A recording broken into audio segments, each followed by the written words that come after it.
guys, welcome back. If you're joining us for the first time, my name is Anna, and this is the Scarlet Lettered Alcoholic. Thank you for joining me again. This is episode 3. Super excited about this episode because I'm really going to kind of fly off the cuff on it. I'm going to talk about resolution versus restlessness, and we talk about in the program that I work, or any program really of recovery. There's these 12 steps, right, that we talk about, and there's always this there's this fourth step that is just like the lion's den for anybody trying to work an active program of recovery, and it's talked about so much. It is it is feared by many. It's a lot, a big part of where we see a lot of people fall off in the programs, and because we're all scared to open that box, right? Like that box for me, what I think is like I put that box away. It's at the top of the closet and it's done, right? Um, but inside, like it's still in my closet. It's still taking up space. And that's the problem. That's where it creates the resentment. That's where it lives. As long as we're holding on to that box that serves us no purpose, why are we hanging on to the things inside that box? If we're not using them, it's just taking up space, right? Um, and so I really want to talk about that today. And um, I've been really mentally struggling. I am working a program of recovery myself, and last week has just been daunting. Um, and I'm under the care of a medical doctor. I'm on prescription, for antidepressants, and so I'm one of the many in today's society that take those. Um, but it doesn't mean that life struggles stop just because I take a pill every morning with my coffee. And I should probably cut back on the coffee too, because I doubt that's helping me with my anxiety issues, right? Um, we'll talk about that later, I guess. Um, and so, um, that box that we go back to talking about, this box that's in my closet, and I put it up on the shelf. I never touch anything that's inside of it. I never open it. It's just sitting up there and it's serving no purpose. um, and that creates this resentment or this restlessness inside of us that we really want to um, avoid. It's in there. We don't want to touch it. We just want to avoid it. But it's still taking up space that could be used for something better, that could be used for good. Um, and if it's causing us restlessness or resentments or toxicity inside of our souls, like, why not want to remove that from our lives? And so that's kind of what this, excuse me, this step talks about, of like, kind of putting all of our inventory on the table and removing the stuff that's not good for us, or letting go of that. And I think that one of the things that prevents us from doing that is self-righteousness, or this ego that we take with us everywhere we go. And something that was said, that I heard, was nothing good comes from a desperate attempt to protect our ego and manage what people think of us. And that to me was mind blowing.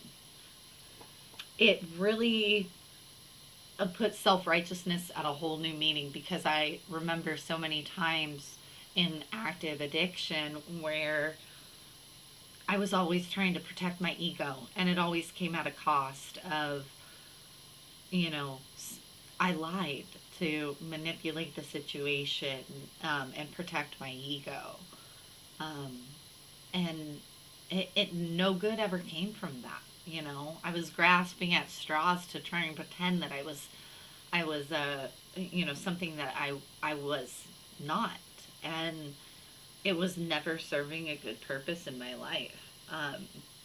And I think that when we carry a lot of shame, we feel alone, and we try and mask that by, those desperate attempts to protect our ego and pretending like we don't feel alone, we don't feel left out, we don't feel singled out, um, we don't feel hung on a cross or branded uh, by other people's opinions. So instead, we walk around putting these boxes up on our shelves and never opening them and never discussing what's inside of them. And and then we expect to have meaningful connections with people.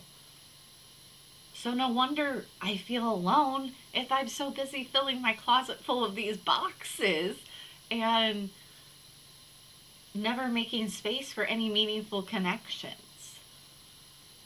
Take the boxes out and make room for a jacket for one of your friends to come over. I mean, it's such an analogy, but it's so true. And another thing that we were talking about in the beginning was we were going to talk about resolution, and that's basically taking those boxes out, right, and going through them and seeing that this box has no purpose for me, and I need to find some resolution here. And that's either, removing the box and going through it, um, or it's taking the stuff out of the box and doing something with it, um, and that's kind of where I want to talk about, like, these resentments and what we're carrying around in these boxes, and rather than just taking them out and throwing them in the trash, maybe opening them up, and maybe some of them are worth a look into, because that's where we can find that resolve, right? Um, and one of the things that somebody told me in my past, in like my many sessions of counseling, from PTSD, was transform your pain into something more productive. Because pain usually creates anger, and usually that results in, this kind of panic, right? This rage, anger kind of manifests and develops more and more. And imagine if we could take all that energy that we find in anger, that energy that we feel when that burst of anger comes through us. It's like our body lights on fire. Imagine if we could transform that energy into something productive. Like, you think about like the Energizer Bunny, and just like do something lightning fast with that energy, anything. I mean, just put yourself in that thought process, Um, and imagine how productive we would be if we could transform that energy. And I started thinking about that a lot. And and these things are things that we have to tell ourselves. We have to work at it, But our brain is basically a computer, and what we tell ourselves is the programming, right? So if we tell ourselves we can't do something, we're not gonna be able to do it because we're telling ourselves we can't. Our brains are full of these pathways that connect and communicate with each other, and you don't for a second take time to think that maybe what we're listening to or what we're telling ourselves or what we're seeing affects what we're teaching our brain to do. Um, and I think that's a pretty important thing to reflect on. So for me, finding that resolution and going inside of those boxes really allows me to sometimes see where I've been and where I stand now. And remembering that sometimes my pain looks different to somebody else. And there's always, I think that when we when we find that we have a resentment or some restlessness with an issue, it usually involves another person, right? It's not just us. And we have to remember that those situations are seen from different angles. And part of finding that resolution, we talk about, connecting with another person and like making our amends when we're in recovery. But part of that is understanding, I think, the other side of that story, and maybe looking at our own part in that story and not always playing the victim. When I stopped being the victim and transformed into, that was just a piece of me that didn't identify who I was, that was just part of my story. And I now um, became stronger because of what I went through. You become that quote unquote survivor mentality. Um, and you do something with that pain. You process that pain and you use it to benefit you rather than to break you down. I think that is mind blowing when you can actually tap into that power. It is absolutely incredible. And that surge of energy when you realize, that you've done something with that pain. It's like climbing a mountain, and these small victories, like, I swear it started, I had depression. When I talk about depression, I talk about not taking a shower for 4 days, not brushing my teeth for a week, not being able to get out of bed. Like, I'm being real. That is the truth. Like, that's what depression looks like. um and like the mom bun stays there for like a week and a half and you can't pull it out. That is depression. That's what it looks like. It's not these commercials that you see on TV where the women are getting up and they're getting dressed still. No, that's not depression. Um, so we need to start painting the real picture of what these things are too, because society is not portraying these diseases properly and these mental disorders properly, and that is, that's honestly, that's criminal to us because we're not educated properly.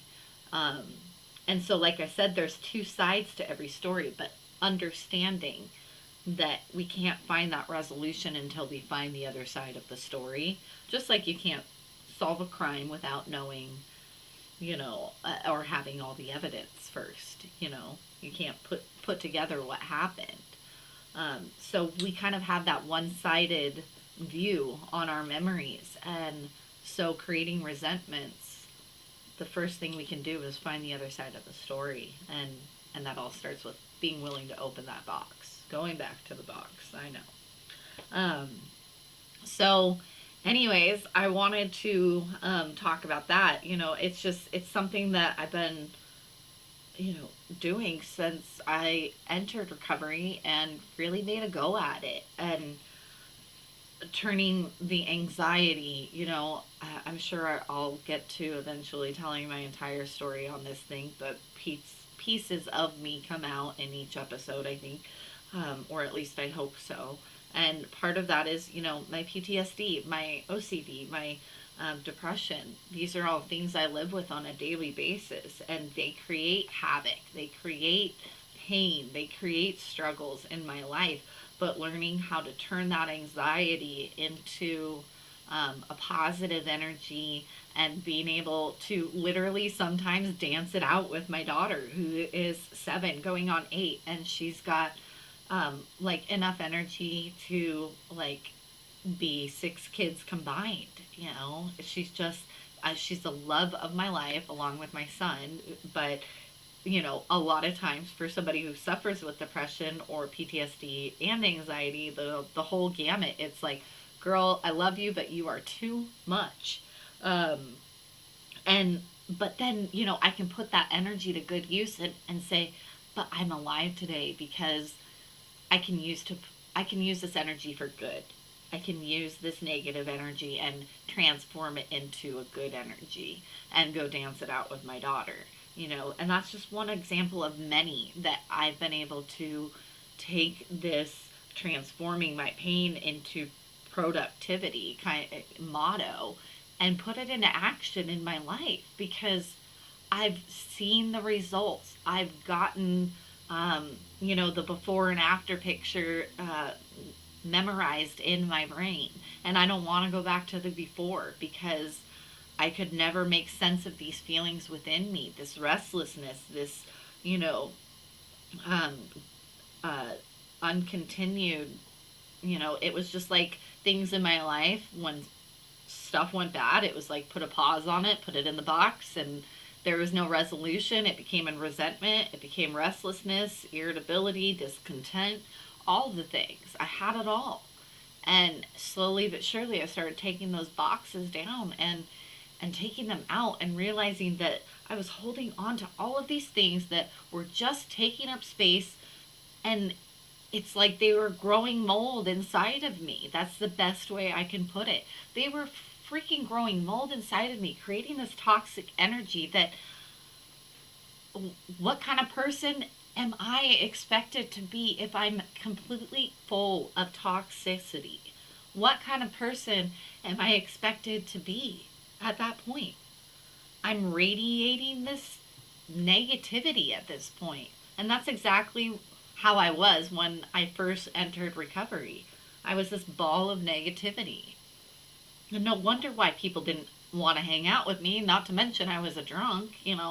So, I mean, my friends were few and far between. And if they were my friends at that time, it was because they drank like me, and they didn't care that I was rude and irritable and just had no care for anybody but myself, really. Um, and now it's like I can see my wrongs. I can see where that self righteousness really took the lead in my life, and that need to protect my ego and put on this fake facade, and you know put on these filters for society.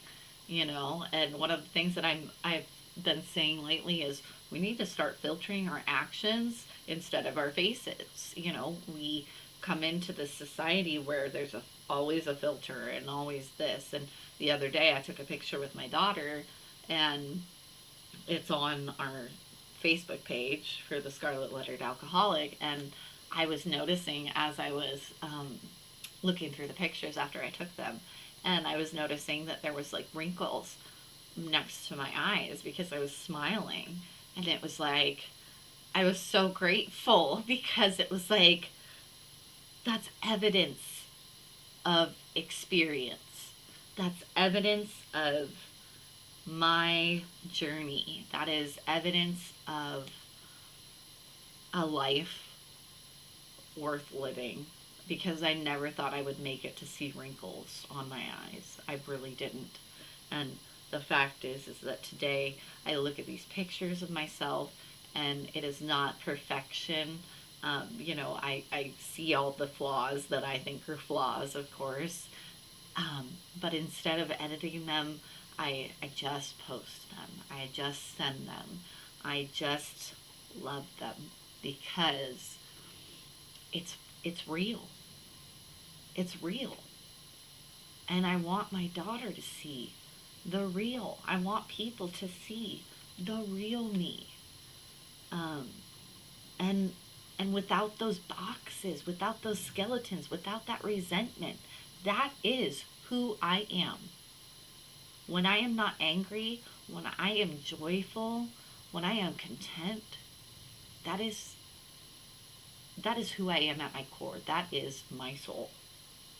And I am happy. And I have waited for 35 years to be at that moment.